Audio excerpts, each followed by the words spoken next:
tekinike gitumye dukererwa, twarimo tubifikisinga kugira ngo dushobore kugendera hamwe, ariko ubu muri kano kanya biratunganye.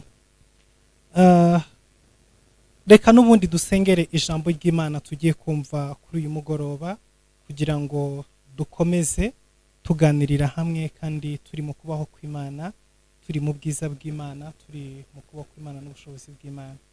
Karibu twese dusengere hamwe. Data mu izina rya Yesu Kristo, mu izina rihambaye, turagushimye kubw'uyu mugoroba, turashimye kubw'uyu mwanya, turashimye kubw'amateraniro y'uyu munsi wa none. Rero tuguhaye ikaze n'akabiri kugira ngo ubane natwe, tuguhaye bino byuma byose turimo ducisha ubutumwa bwawe kugira ngo bugere hirya no hino ku isi. Reka bihinduke imiyoboro mizima kandi unyuremo, ijambo ryawe riherekeze, ukize imitima y'ubwoko bwawe, ukorere ibitangaza abana bawe bari hirya no hino mu bice bitandukanye.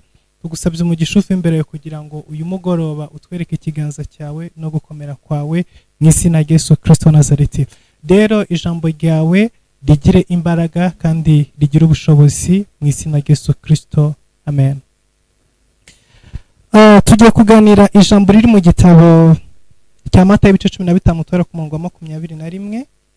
Reka tubasabe mwese abafite Bibiliya zanyu muharambure hanyuma dusomere hamwe.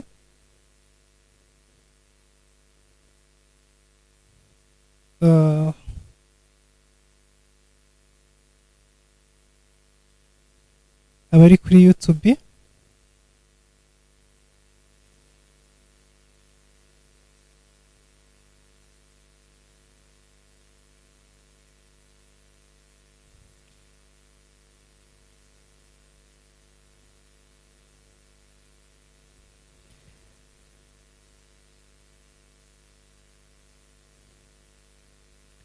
ni Matayo ibice 15 umurongo wa 21. Reka dusome izina rya Yesu. Biravuga ngo Yesu arahava ajya mu gihugu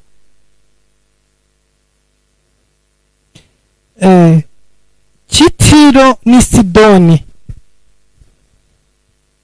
Umunyakananikazi aturuka muri icyo gihugu arataka cyane ati, mwami mwene Dawidi, mbabarira, umukobwa wanjye atewe na dayimoni cyane.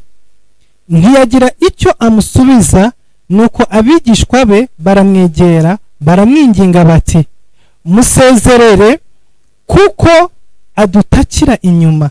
Arabasubiza ati, sinatumiwe abandi keretse intama zazimiye zo mu muryango wa Isirayeli. Nawe araza aramupfukamira aramubwira ati, mwami ntabara.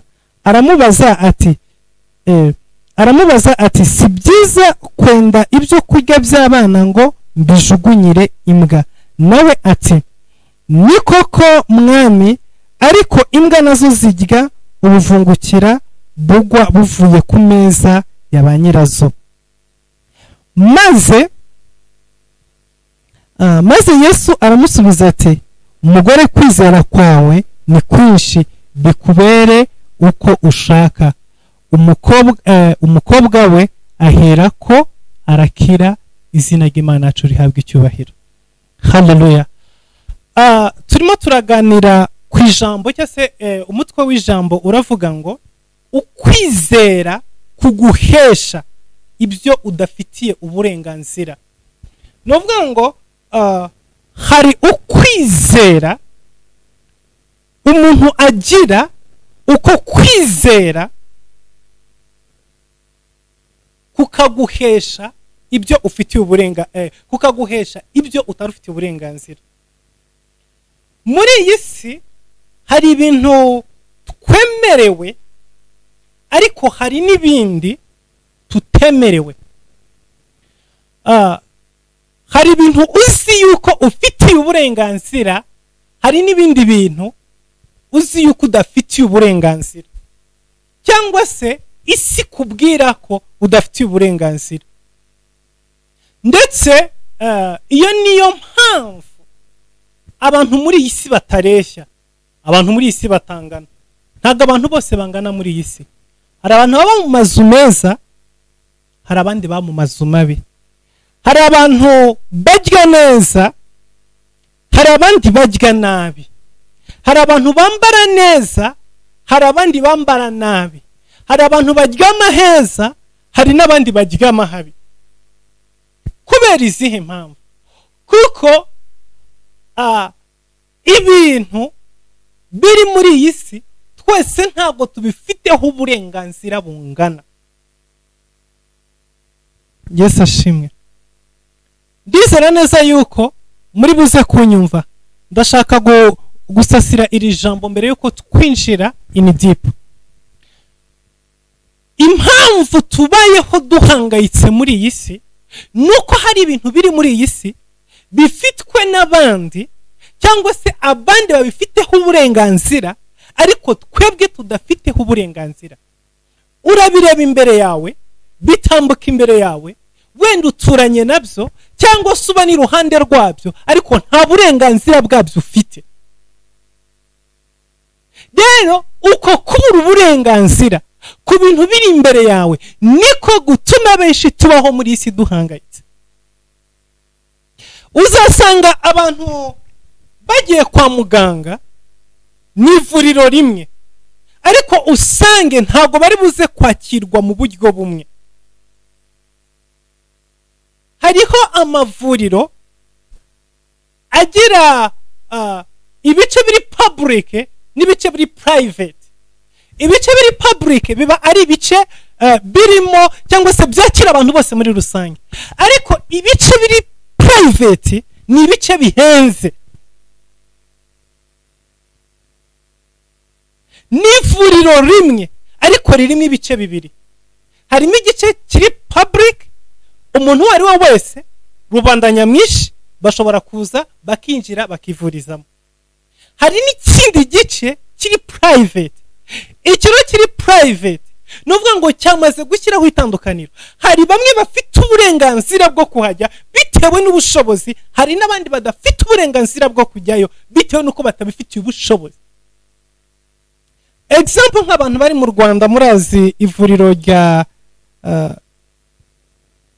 CHK, ndatekereza ariko rikitwa, rifite ibice bibiri.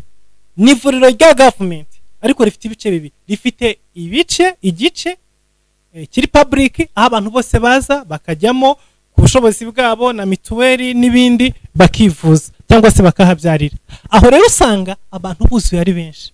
Noneho rifite n'ikindi gice kiri private, ahajya abantu bari buze kwishyura amafaranga ari extra arenze. Rero abantu babiri bombi bashobora kwinjira mu marembo ya CHK ariko bakaba badafite uburenganzira ku bintu byose bareba. Hari abadokiteri ariko ugasanga umwe hari umudokiteri yemerewe, undi hari uwo yemerewe. Ndimo kuvuga ku ijambo rivuga ngo ukwizera kuguhesha ibyo utari ufitiye uburenganzira cyangwa se ibyo utari wemerewe. Mu mujyi twese tugenda mu mujyi, ariko niwinjira mu mujyi uzasanga hari imodoka za Voiti ziparitse, hari za Range Rover ziparitse, muri parking usanga imodoka z'ubwoko bwinshi ziparitse, ugasanga na gare irimo amabisi. Niki kiba rero? Navuga ngo isaha yo gutaha yigeze, uraza ugaca kuri Range Rover uyibona iraparitse ariko ntuyifitiye uburenganzira, ugakomeza kuri bisi ku ikarita ya Tap and Go. So bisobanuye iki? Mwese muri mu mujyi ariko amamodoka aparitse yose, ntabwo mufite uburenganzira bungana. Umwe afite uburenganzira bwo kuza akatsa Voiti agataha, undi akaza akatsa Range Rover agataha, undi akaza akatsa Benz agataha, undi akaza akatsa ivatiri agataha, undi akamanuka akagenda akajya kuri bisi muri Shira Umuteto akurira agataha. So n'ikero gihita gihagarika umutima umuntu nuko imvura irimo kugwa, ukaba urimo wiruka gufata moto ugenda unyagirwa, imodoka isize ku ruhande yicayemo umuntu umwe arimo ataha yazamuye ibiyo yashyizemo ka oxygeni, yumva umuziki, yashyizemo agashyuhe, ari magenda. So ibyo rero ugenda biguhangayikishije umutima, wibaza ngo kuki igihe ndimo ngenda nkubitwa n'umuyaga wo kuri moto, hari undi muntu wicaye mu modoka ameze neza, arimo gutaha neza. Hanyuma y'ibyo ngibyo urataha, wagera muri karitsiye ukarenga igipangu kimwe kiriho amakamera, kiriho abazamu, kiriho abasekirite, ugatambuka ukagenda, ukarinda iyo usohoka muri kaburimbo, ukarinda iyo winjira agahanda k'igitaka, ukarinda iyo ukata, bya bipangu byose ukabirenga, ukagera none utangira guca hagati y'inzu, ukata hepfo, umanuka, unyerera, ubundi wikanga kuba gusuka amazi y'ibishyimbo barangije koza isafuriya hariya. So hari uburenganzira udafite. Kiriya gipangu ni cyiza, kimeze neza, nawe wakinjiramo, ariko ntugifitiye uburenganzira. Iyi niyo si tubayemo. Abantu bamwe muri iyi si arabyuka mu gitondo, agafata pasiporo, akagura itike online, akajya ku kibuga cy'indege, ntamubaza ngo urajya he, ntamubaza ngo urava he. Why?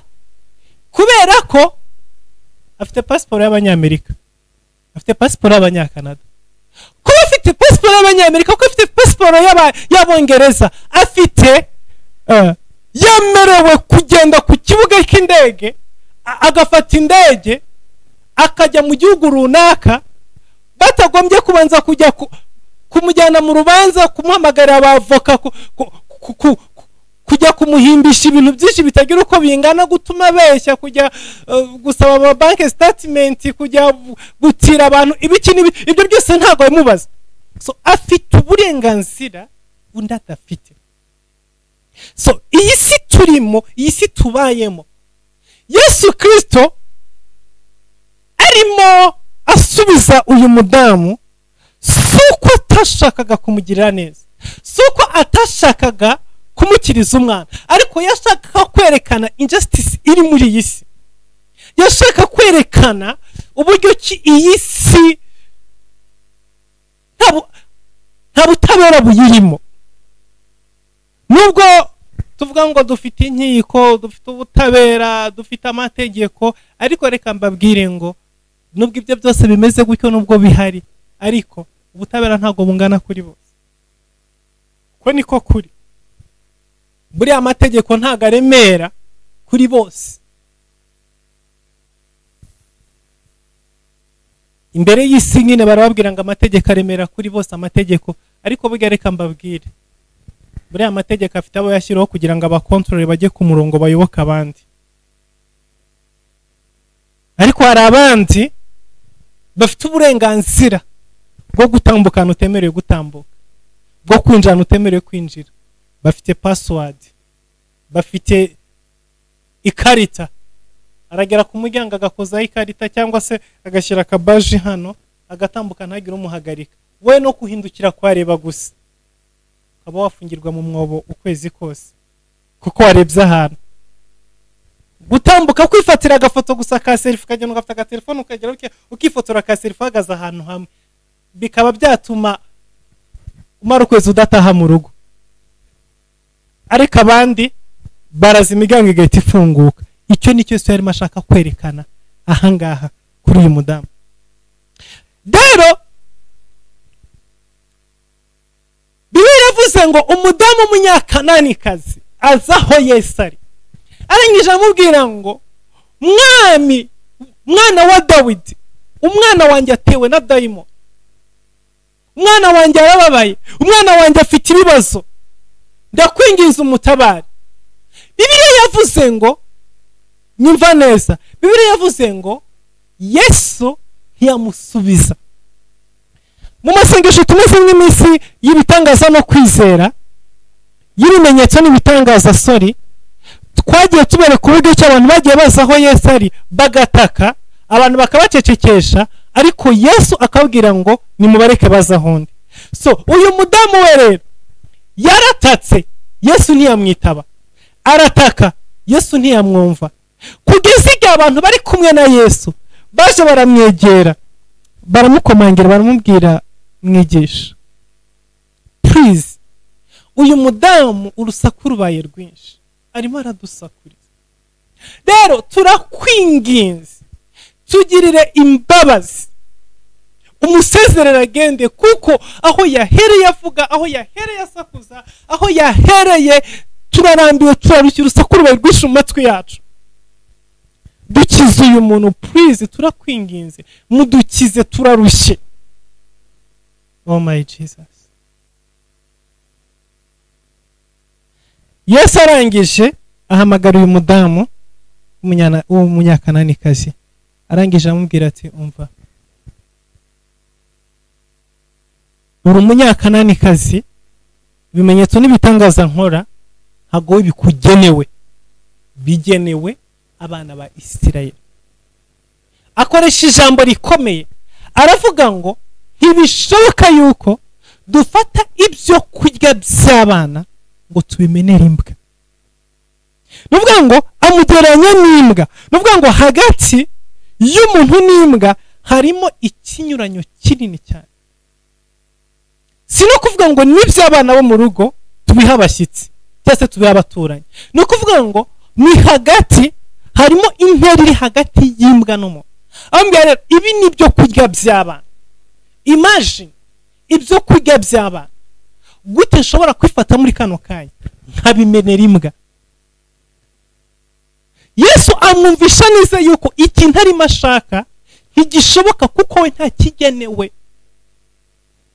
hallelujah we ntaga byemerewe gukira nk'uko abandi bakira we ntafite uburenganzira bwo gukorerwa igitangaza nk'uko abandi bagikorerwa we ntafite uburenganzira bwo kwinjira abandi bagomba kwinjira ibyo abandi barimo bahabwa ku buntu we ntaga bifitiye uburenganzira icyo nicyo Yesu arimo kumubwira ntufite uburenganzira bw'icyo urimo gusa muri kano kanya iki ngicyo urimo wingingira ntago gifitiye uburenganzira so itahire wisubirire iwanyu ujyane n'umwana wawe hanyuma mwihangane mugume muri ubwo buzima kugeza igihe umwana azapfira kuko ibintu urimo usaba ni ibintu udafitiye uburenganzira ni ibintu utemerewe habe na gatoya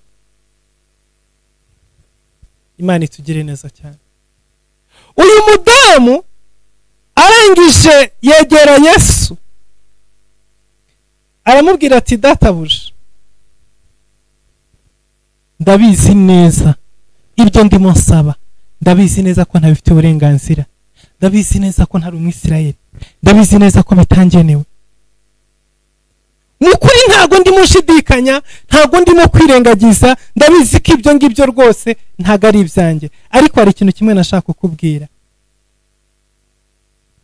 imbwa nazo zitoragura ubuvungukira sindimo gusaba ibyo kurya by'abana ariko abana haleluya umva kwizera k'uyu mudamu afite kwizera kurimo kumubwira ngo cyangwa se kuri ku rwego ruvuga ngo ndabizi neza yuko ku meza y'abana ndabizi neza yuko aho abana barimo barira kuko muri urwo rugo harimo byinshi ndagira ngo mwumve imbaraga zo kwizera mwumve ubushobozi bwo kwizera uyu mudamu abwira Yesu aravuga ngo ndabizi ko muri urwo rugo rw'abana kuri ayo meza hari ibyo kurya byinshi ku buryo abana badafite umururumba kandi badashobora kwicwa n'inzara ahubwo n'ikimenyimenye niyo barimo kurya birasigara bajya batanubuvungukira hasi kuko ibyo kurya ni byinshi rero izo mbwa databuja zirashobora gutoragura bwa buvungukira bwavuye ku meza y'abashebuja oh haleluya Yesu aramwitegereza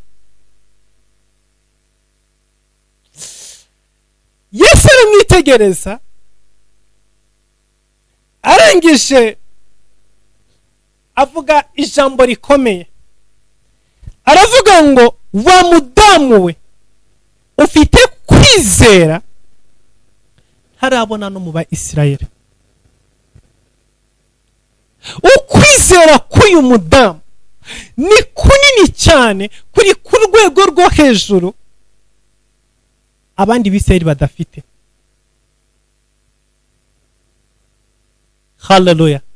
Arangije ahita amubwira ijambo, aravuga ngo uyu mwanya nyine, aka kanya umwana wawe arakize. Haleluya. Nuvuga ngo uyu mudamu yagize kwizera kumuhesha ibintu adafitiye uburenganzira, kumuhesha ibintu atarakwiriye. Ntabwo umwana we yarakwiriye gukira, ntabwo umwana we yarakwiriye kwakira igitangaza, ntabwo umwana we yarakwiriye ubu burenganzira, ntabwo yarafite, ntabwo yari yemerewe. Ibi ni ibintu byemerewe abandi. Abandi bashobora gukira, abandi bashobora kubohoka, abandi bashobora kubona akazi, abandi bashobora kubona ibitangaza, abandi bashobora kubona iterambere, ariko we ntabwo abyemerewe, we ntabwo afite ubwo burenganzira. W'ibyo ngibyo ntabwo bimureba. Yo my Jesus. Ariko Yesu aramwitegereza, arangije areba, aravuga ngo mukuri ukwizera uyu mudamu afite kumuhesheje ibyo atarafitiye uburenganzira. Uko niko kwizera ngira ngo uyu mugoroba uzamure mu buzima bwawe. Uko niko kwizera ndimo gusaba Imana kugira ngo ushyire mu mibereho yawe. Uko niko kwizera ndimo kugusaba kugira ngo uzamure uyu mugoroba. Hari ibintu byinshi udafite uburenganzira muri iyi si, hari ibintu byinshi utemerewe, hari ibintu byinshi abandi bafite uburenganzira udafite uburenganzira, abandi bemerewe ko nawe utemerewe kubona. Ariko reka nkubwire ngo ukwizera kwawe kurakwinjiza aho utarafite uburenganzira bwo kwinjira. Ukwizera kwawe kuraguhesha ibyo utafite uburenganzira bwo guhabwa. Hari ahantu ugera muri iyi si, isi gaca gakato ikavuga ngo wowe aho ugarukirana ibyo wemerewe nibi. Niko uyu mudamu byari bimeze. Abandi bavugaga rimwe se agahita yumva, ariko we yaratatse. Oh my Jesus. Arataka, Yesu aramwirengagiza. Aringinga, Yesu aramwirengagiza. Aringinga, Yesu aramwirengagiza. Avuga ngo ariko icyo nzi cyo ni kimwe, nubwo nyirengagiza ufite igitangazo cyanjye. Hallelujah. Icyo nicyo twavuze kuri uko kwezi kwa 10. Gutitiriza, gushaka igitangaza kigomba kuza uko byagenda uko ariko kose. Igitangaza kigomba kuvuka uko byagenda uko ariko kose. Igitangaza kigomba kuremwa uko byagenda uko ariko kose. Nubwo wahamagara Yesu agaceceka, nubwo wahamagara Yesu akakwirengagiza, wimuva inyuma, komeza uhamagare. Ijwi ryawe ryo guhamagara riraza kuguhesha ibyo utarufite uburenganzira. Ni ibintu byinshi muri iyi si wabwiwe ko udafite uburenganzira. Ni ibintu byinshi isi yakubwiye yuko utemerewe. Ariko nshuti yanjye, uyu mugoroba nimba uyu munyakanani kazi yaratabawe, nawe watabarwa. Nimba uyu munyakanani kazi umwana we yarakize, nawe ubuzima bwawe bwakira, nawe ubuzima bwawe bwabohoka, kuko ntiyarabyemerewe, ntiyarabifitiye uburenganzira, ntabwo byari biri mu binafitiye uburenganzira. Ariko nshuti yanjye, gutaka kwiwe no kwizera kwiwe kwamwesheje ikintu atari yemerewe guhabwa. Yesu yabigarutseho arimo kuvuga umugani w'umupfakazi umwe yagiye gusanga umutware kugira ngo amurengere. Yesu aravuga ngo uyu mutware ntabwo yari afite umutima w'urukundo, ntabwo yakundaga Imana, yakundaga n'abantu. Murumva ibintu bibiri uyu mugabo yari afite w'umutegetsi. Yari umutegetsi, yari umutware, ariko udakunda Imana, utubaha n'abantu.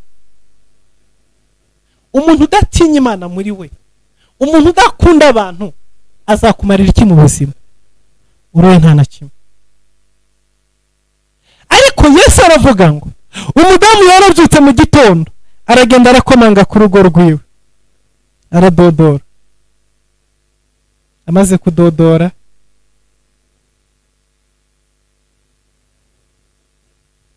umucamanza yohereza umukozi, genda ukingure. akinguye ati ni umudamu mpfakazi uje gushaka baramurenganije. Funga. Ndamuyicara ku irembo, mugabo aritegura arangije arasohoka na protokoli ze warigendera musiga. Mudamu yabonye gutya aritahira. Ejo aragaruka. Mu gitondo umugabo ataragenda arakomanga. Muzama mubonye ku nshuro ya kabiri ntiyamukinguriye. Nyirirugo aramubaza, uwo wakomanga ndigane nde ko atinjiye? Ni wa mudamu w'umupfakazi. Mwihorere. Kuko iyubaha Imana hano ugakunda n'abantu. Aritegura yatse imodoka yiwe. Arasohoka asanga yicaye imbere y'umuryango. Arangije arigendera.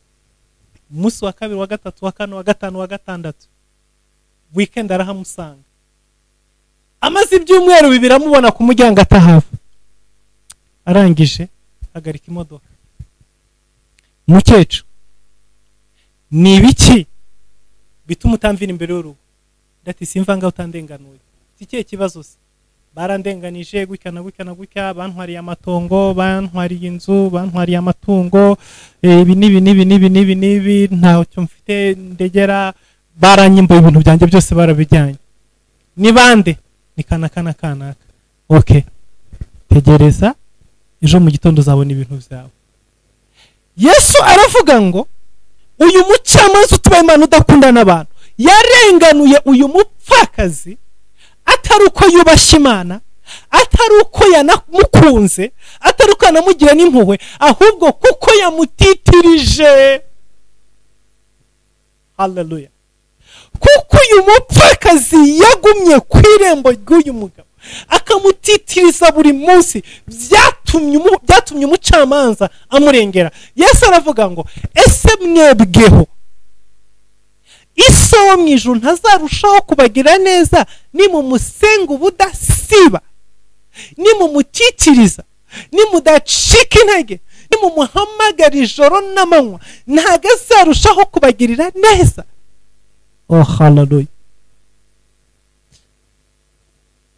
Yesu wabivuze.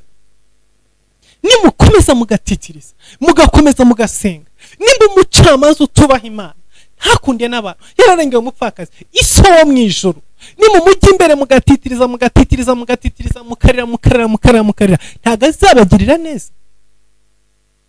Uyu mugoroba nagira ngo nkubwire ngo ikintu cyahaye uyu mudamu w'umunyakananikazi gukira ku mwana wiwe soko yarabyemerewe, soko ari mu mubare wagomba gukizwa, soko ari mu mubare wagomba gukorerwa ibitangaza, ahubwo yagize kwizera kumuhesha ibyo adafitiye uburenganzira. Iyo ufite kwizera, dore ukwizera kuguhesha ibyo udafitiye uburenganzira, ni ukwizera kumeze gutya, ni ukwizera kudacogora, ni ukwizera kudacika intege, ni ukwizera kudacibwa intege n'ibyo wumva, n'amagambo ubwirwa, n'ibyo ubona, n'igihe oya igihe ntikiguca intege.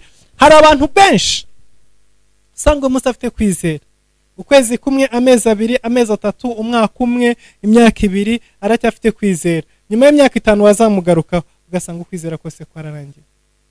Amaso byagenze gute? Yewe maze igihe kinini ibyo bintu mbwira, nabyumvise inshuro nyinshi, narizeye, narasenze, naraye amajoro. Reka nkubwire, ntago wizeraga, kuko ukwizera nyakwizera ntago gucogozwa n'ibihe, ukwizera nyakwizera ntago gukurwaho n'imyaka. Bibiliya mu gitabo cy'Abaroma 11 biravuga ngo abo bapfuye bagifite kwizera. Ukwizera nyakwizera ni ukwizera umanukana no mumva. Saduraka, Meshake na Abedenego barinze bajugunywa no mu itanura ry'umuriro, bamanuka mu muriro bagifite kwizera. Niba kwizera kwe kugarukira ku marembo y'umuriro, uko kwizera kwawe ufitemo ikibazo. Hagaro kwizera ushaka kuguhesha ibyo udafite uburenganzira. Ukwizera kuguhesha ibyo udafite uburenganzira ni ukwizera wemera kumanukana no mu muriro. Ni ukwizera igihe na Yesu Kristo saba aguhakanira ariko ntutakaze kwizera. Haleluya. Igihe usenga ukiyiriza, ibintu byose wasengeye byose ukabibura ubireba, ariko ukagumana kwizera ko kibifite. Ugategereza igihe cyose wari ufite kuri kalenda cyose kikarangira, ariko ukagumana kwizera. inzira zose wabonaga zose zigafunga, ariko ntutakaze kwizera. Uko niko kwizera kuguhesha ibyo utari ufite uburenganzira. Ubwa mbere umudamu yarasakuje, Yesu aramwumva arangije amwirengagiza. Uzi kubwira umuntu akakumva, akakureba, akakwihorera, ntanakubwire ngo mva imbere. Burya umuntu biranakabona anagutuka kubwira ati mva imbere rwose, ndakwiyamye n'ibyo ushaka nta n'ibyo nguhaye, genda nibura. Ariko uzi umuntu akwicaye imbere arakureba, ukaza mwokabyaramwe, ndabinginze, ndarwaye, ndarushye, ndananiwe, mfite ibibazo, munyumve. Agaceceka, kandi yakubonye kandi yakumvise. Ukongera ugasubira muri rimwe, kabiri, gatatu, kane, gatanu, noneho bigeze bigahinduka indirimbo, ugatera ukiyikiriza. Murumva kaguye umudamu yahuye nako.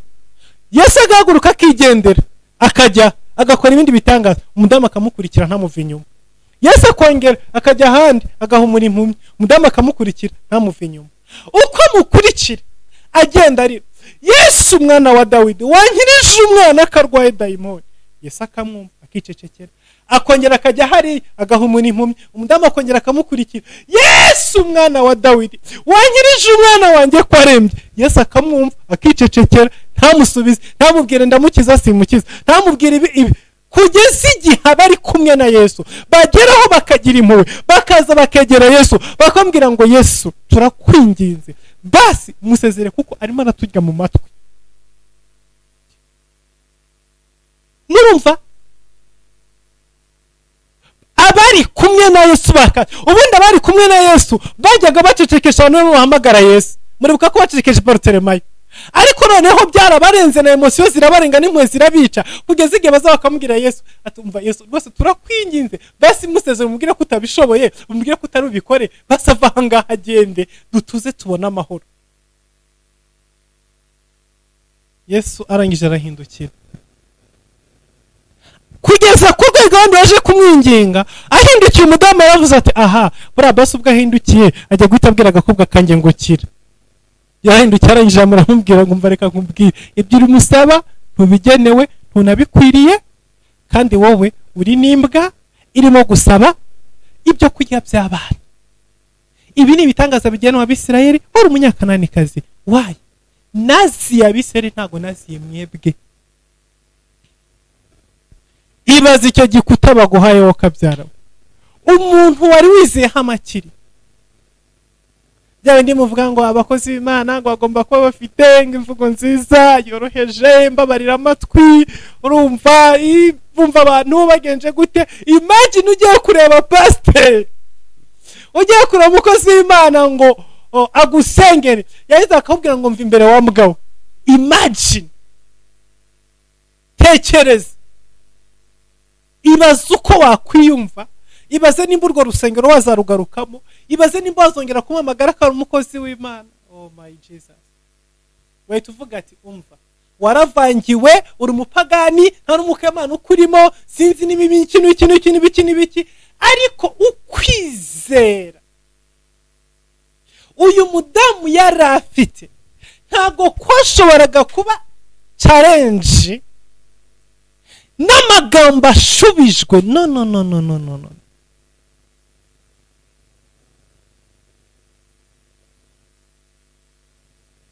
Ntago bishoboka. Nta kintu na kimwe cyashoboraga guhagarika ukwizera k'uyu mudamu, kuko yarazi neza ko icyo ashaka agomba kukibona. Yari afite ukwizera ke kwamyemezaga yuko n'ibyo ngibyo adafitiye uburenganzira abasha kubibona. Abwira it's okay, nushaka untuke, nushaka umbwire ko ndi n'umuserebanye, nushaka umbwire ko ndi n'imbeba, nushaka umbwire ko ndi n'iki, ariko icyo uvuga icyo ari cyo cyose ndi hano kubona igitangaza. Ibyo mbwira byose ntabwo bindeba. Icyo nzi ni kimwe, aho nageze hari ugucira, aho nageze hari ukubohoka. Umwana wanjye simusubiye nuko namuzanye, mfite ukwizera ko agomba gutaha ari muzima. Arangije ambwira ati reka nkubwire, izo mbwa urimo kuvuga nibyo koko, ariko zitoragura ubuvungukira bwo ku meza y'abashebuja. So rero ndabyemeye ndimbwa, ariko I'm sorry, ndarya ubuvungukira. Umwana wanjye aracira, sindi busubire uko naje, sindi bugende uko naje. Yesu aramwitegereza avuga ngo no mu Bisirayeli ntawe nigeze mbona ufite kwizera kungana no kuba umudamu. Oh hallelujah. Uyu mugoroba ndinginga Imana ngo yuzuze ukwizera muri wowe, kuguhisha ibyo udafitiye uburenganzira. Hari byinshi uzi ko wemerewe, ariko hari na byinshi isi yakubwiye ko udafitiye uburenganzira. Niyo ubitekereje umva ko ibyo ngibyo atari ibyawe. Ubwo burenganzira si ubwawe, uwo mwanya si uwawe, icyo kibuga si icyawe, aho hantu usahawe. Kandi kuko niko biri. Ariko mukwizera, ukwizera gufite imbaraga zikingura imiryango utari wemerewe kwinjiramo ukayinjiramo. Ukwizera gufite imbaraga guterura ibikomeye byari biri mu biganza by'abandi, kukabizana mu buzima bwawe. Ngana ku musozi kambabwira umukobwa witwa Esther, turimo kumwigaho muri uku kwezi kwa 10. Esther umwana w'imfubyi, umuheburayo kazi, ntabwo yari yemerewe kuba umwamikazi mu gihugu, ariko yagize kwizera kumugeza ibwami, kukimura Vashiti. Reka mbabwire ikintu kimwe.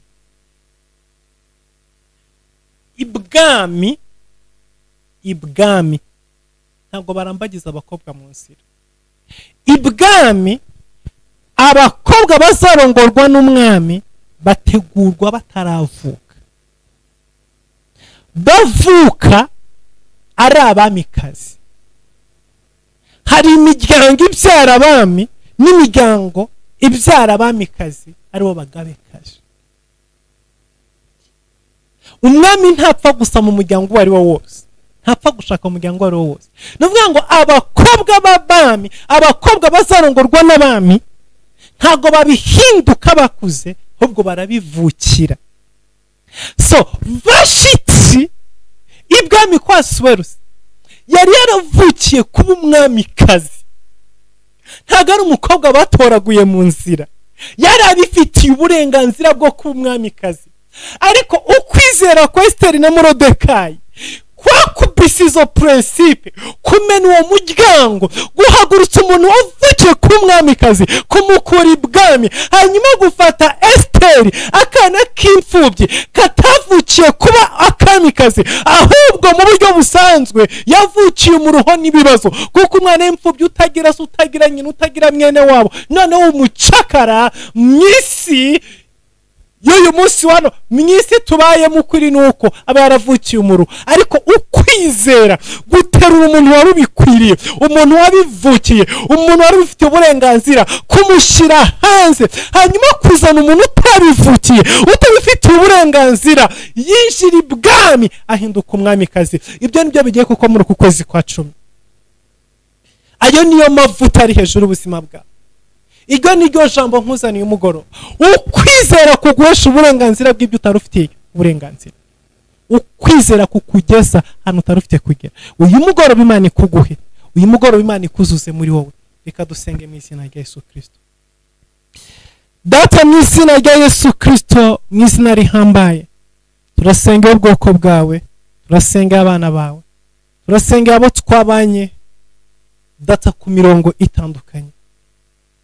Ijambo ryawe ryatubwiye ngo ukwizera kuduhesha ibyo tudafitiye uburenganzira. Hari ibintu byinshi tudafitiye uburenganzira muri iyi si, ariko Yesu Kristo, wewe wumvise gutaka k'umunyakananikazi, wumve gutaka kw'abakunda Imana, wumve gutaka k'ubwoko bwawe, wumve gusenga tugusengera imbere y'umugoroba, wumve guhamagara tuguhamagara uyu mugoroba. Duhe umugisha wawe Mana, duhe ubwiza bwawe, duhe ikiganza cyawe, duhe gukomera kwawe, umwuka wawe n'imbabazi zawe reka be hejuru ubuzima bwacu. Twakira uburenganzira, tubone uburenganzira ku byo tutadufitiye uburenganzira. Ukuboko kwawe n'imbabazi zawe n'urukundo rwawe reka biduheshe ibyo tutadufitiye uburenganzira. Urakoze Mana kuko byumvise, urakoze kuko dushubije mu izina rya Yesu Kristo Nazareti, amen. Mana bahe umugisha, mwakoze kubana natwe. Ciao ciao.